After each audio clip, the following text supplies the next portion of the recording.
देशात काम करणारी 3 भाषीय वृत्तवाहिनी युवा महाराष्ट्र लाईव्ह वृत्तवाहिनीला यूट्यूबवर सबस्क्राईब करा। तसेच बाजूच्या आयकॉन बेलला क्लिक करून नोटिफिकेशनसह रहा लाईव्ह अपडेटशी निगडीत।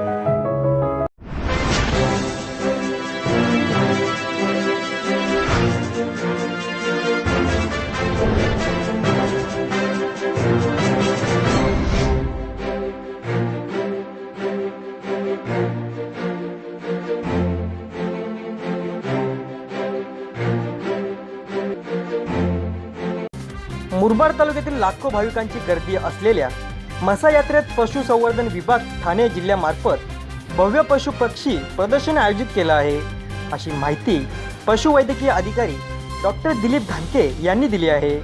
या प्रदर्शनात गाय, म्हशी, बैल, घोडे, बकरे, शेती अवजारे, अन्य वस्तूसह पशुप्राणी पाहण्यास मिळणार आहेत। मुरबाडचे आमदार किसन कतोरे यांच्या मतदारसंघात ठाणे जिल्ह्याचा भव्य दिव्य पशुपक्षी सोहळा पार पडत असल्याने येथे जय्यत तयारी सुरू आहे।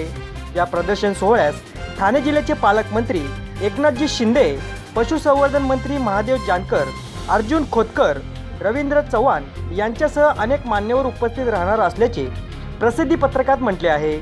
21 जानेवारी सकाळी 11 वाजता या प्रदर्शनाचे उद्घाटन मान्यवरांच्या हस्ते होणार असून ठाणे जिल्ह्याचे जिल्हाधिकारी राजेश नार्वेकर, जिल्हा परिषद मुख्य अधिकारी विवेक भीमनवार यांच्या मोठ्या संख्येने अधिकारी वर्ग उपस्थित राहणार असल्याचे वृत्त आहे।